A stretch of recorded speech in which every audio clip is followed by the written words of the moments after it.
মুহূৰ্তত এটা বিশেষ গুৰুত্বপূৰ্ণ খবৰ সৰকাৰি পকি ঘৰ আপুনি কি দৰে লাভ কৰিব সৰকাৰি পকি ঘৰ লাভ কৰিবলৈ আপুনি পাঁচটা মাত্ৰ কাম কৰিব লাগিব সেই পাঁচটা কাম যদি আপুনি শুদ্ধকৈ কৰে তেনেহলে আপুনিও এটা পকি ঘৰ লাভ কৰিবলৈ সক্ষম হ'ব আজিৰ দিনটোত ৰাজ্যৰ মুখ্যমন্ত্ৰী গৰাকীয়ে বৃহৎ ঘোষণা কৰিছে 19 মাৰ্চত ৰাজ্যৰ যিসকল পকি ঘৰৰ বাবে সৰকাৰি পকি ঘৰৰ বাবে আবেদন কৰিছিল তেওঁলোকক পকি ঘৰ বনাবলৈ প্ৰথম কিস্তিৰ ধন দিব আৰু সমান্তৰালভাৱে যিসকলে এতিয়াও পকি ঘৰৰ বাবে আবেদন কৰা নাই তেওঁলোকৰ বাবেও দিছে ভাল খবৰ তেওঁলোকেও শীঘ্ৰে আবেদন কৰক জানিলেও পাঁচটা প্ৰক্ৰিয়া সৰকাৰি ঘৰ পাবৰ বাবে কি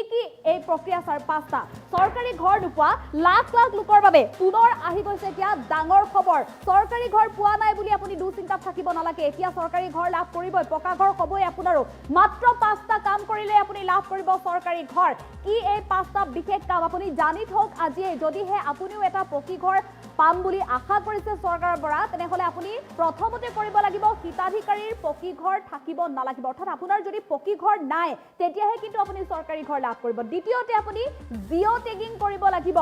জিঅ' টেগিং আটাইতকৈ বাধ্যতামূলক এতিয়া জীৱিকা সখীও কৰিব লাগিব আৰু সেলফ জিঅ' টেগিঙৰ ব্যৱস্থা কৰি দিছে চৰকাৰে তৃতীয়তে জিঅ' টেগিং কৰাৰ পিছত আপোনাৰ নাম ভেৰিফিকেশ্যন হ'ব চতুৰ্থতে নাম ভেৰিফিকেশ্যন হোৱাৰ পিছতে চূড়ান্ত তালিকাত নাম অন্তৰ্ভুক্ত হ'ব আৰু পঞ্চমত আপোনাৰ একাউণ্টত জমা হ'ব ঘৰ নিৰ্মাণৰ ধন গতিকে জানি থওক এই পাঁচটা প্ৰক্ৰিয়া আপোনাৰ যদি পকি ঘৰৰ বাবে এটা সপোন আছে তেনেহলে সেই সপোন আপোনাৰ শীঘ্ৰে পূৰণ হ'ব নতুনকৈ 3,80,000 লোকে লাভ কৰিব চৰকাৰি ঘৰ জিঅ' টেগিং কৰাৰ বাবে আপুনি এতিয়া চিন্তা কৰিব নালাগে জিঅ' টেগিং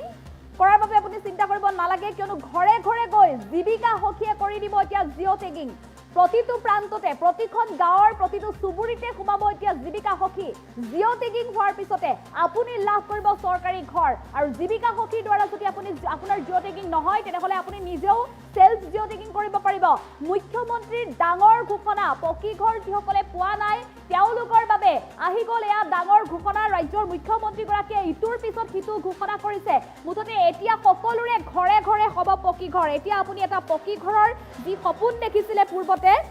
সেই পকি ঘৰৰ সপোন এতিয়া পূৰণ কৰিব চৰকাৰে প্ৰতিটো প্ৰান্ততে এতিয়া পকি ঘৰ দিবলৈ সাজু হৈছে চৰকাৰ আমি পুনৰ উল্লেখ কৰিছো ইতিমধ্যে 3,80,000 লোকক 19 মাৰ্চত চৰকাৰী পকি ঘৰ বনাবৰ বাবে প্ৰথম কিস্তিৰ ধন মুকলি কৰি দিব আৰু এফালে যিসকলে এতিয়াও চৰকাৰী পকি ঘৰৰ বাবে আবেদন কৰা নাই তেওঁলোককো ৰাজ্য চৰকাৰৰ তৰফৰ পৰা মুখ্যমন্ত্ৰী ডক্টৰ হিমন্ত বিশ্ব শৰ্মাই উল্লেখ কৰিছে সকলোকে স্পষ্ট ৰূপত বুজাই দিছে পাঁচটা প্ৰক্ৰিয়াৰ কথা প্ৰথম কথা হ'ল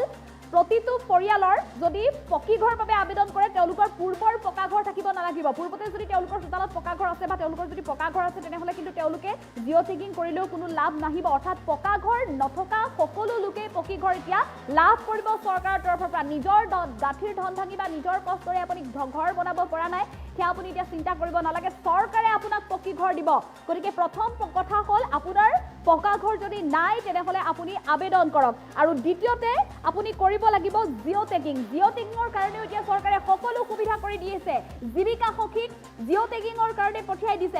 প্ৰতিখন গাঁৱৰ প্ৰতিটো প্ৰান্ততে সোমাব জীৱিকা সখী আৰু জিঅ' টেগিং কৰি আনিব প্ৰতিটো চুবুৰীতে সোমাব জীৱিকা সখীৰ দল আৰু সমান্তৰালভাৱে যদি জীৱিকা সখীৰ দ্বাৰা জিঅ' টেগিঙত যদি কেনেবাকৈ বাদ পৰি ৰৈছে তেনেহলে আপুনি নিজেই জিঅ' টেগিং কৰিব পাৰিব নিজেই কিদৰে জিঅ' টেগিং কৰিব এখন ফটো মাৰিব তথ্য সম্পূৰ্ণৰূপে আপুনি গাঁঠি দিব লগে লগে বিভাগীয় তৰফৰ পৰা সংশ্লিষ্ট বিভাগৰ তৰফৰ পৰা সকলো বিষয় পৰ্যবেক্ষণ কৰা হ'ব আৰু তৃতীয়তে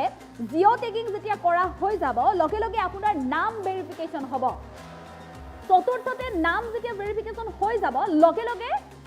এখন চূড়ান্ত তালিকা প্ৰকাশ পাব সেই চূড়ান্ত তালিকাত আপোনাৰ নাম অন্তৰ্ভুক্ত হ'ব যদিহে আপোনাৰ পকি ঘৰ নাছিল পঞ্চমতে আপোনাৰ একাউণ্টত জমা হ'ব ঘৰ নিৰ্মাণৰ ধন নতুনকৈ 3,80,000 লোকে লাভ কৰিব চৰকাৰী ঘৰ জিঅ' টেগিং কৰাৰ বাবে আপুনি কোনো এতিয়া চিন্তা কৰিব নালাগে ঘৰে ঘৰে গৈ জীৱিকা সখীয়ে জিঅ' টেগিং কৰি বহুত দুখীয়া মানুহে কয় যে আমি ঘৰ পাবলৈ এতিয়াও বাকী আছো অসমত ৬২ লাখ পৰিয়াল আছে ৬২ লাখ পৰিয়ালৰ ৩০ লাখ পৰিয়ালে প্ৰধানমন্ত্ৰী আৱাস যোজনাৰ ঘৰ পোৱাৰ পিছত আমি ভাবোঁ যে এতিয়াও ৪-৫ লাখ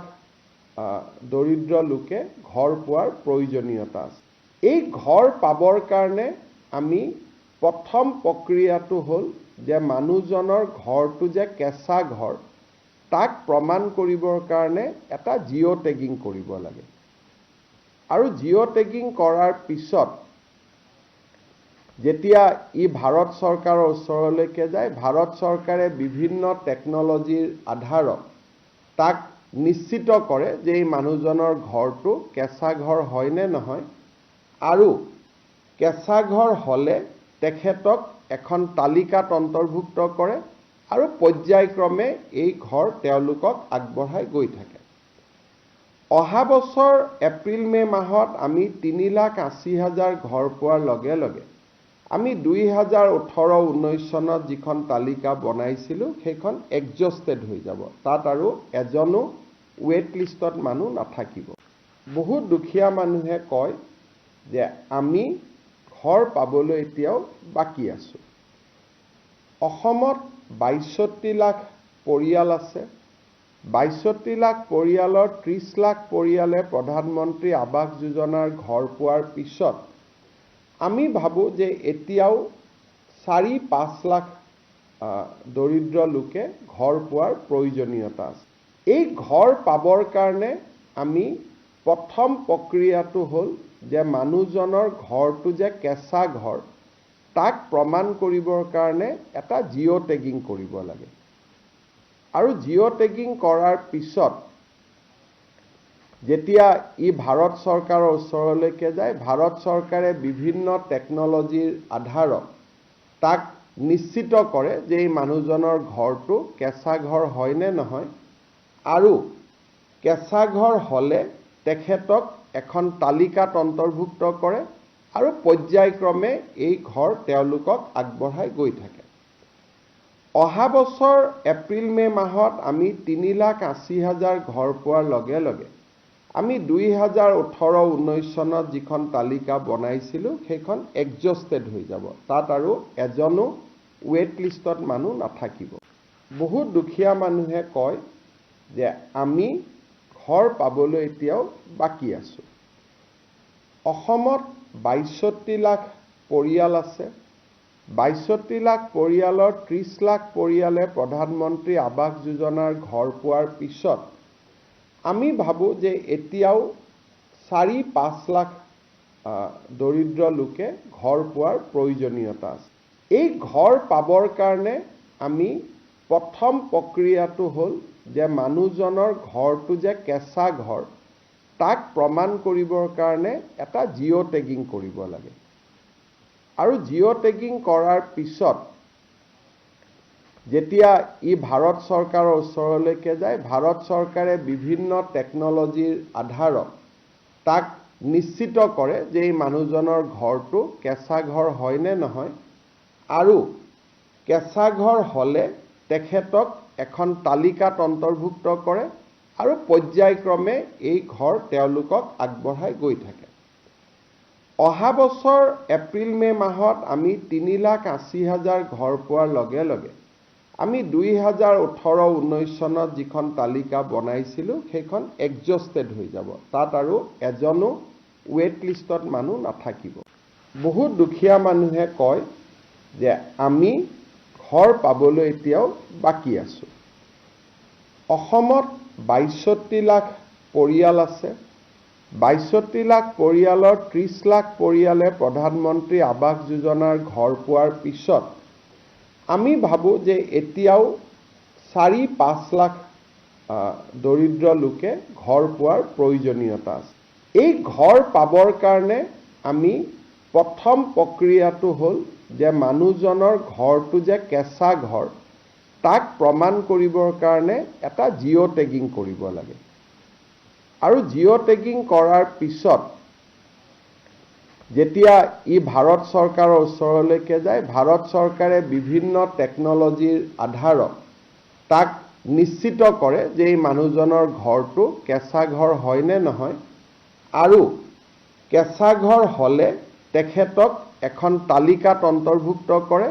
আৰু পৰ্যায়ক্ৰমে এই ঘৰ তেওঁলোকক আগবঢ়াই গৈ থাকে অহা বছৰ এপ্ৰিল মে মাহত আমি 3,80,000 ঘৰ পোৱাৰ লগে লগে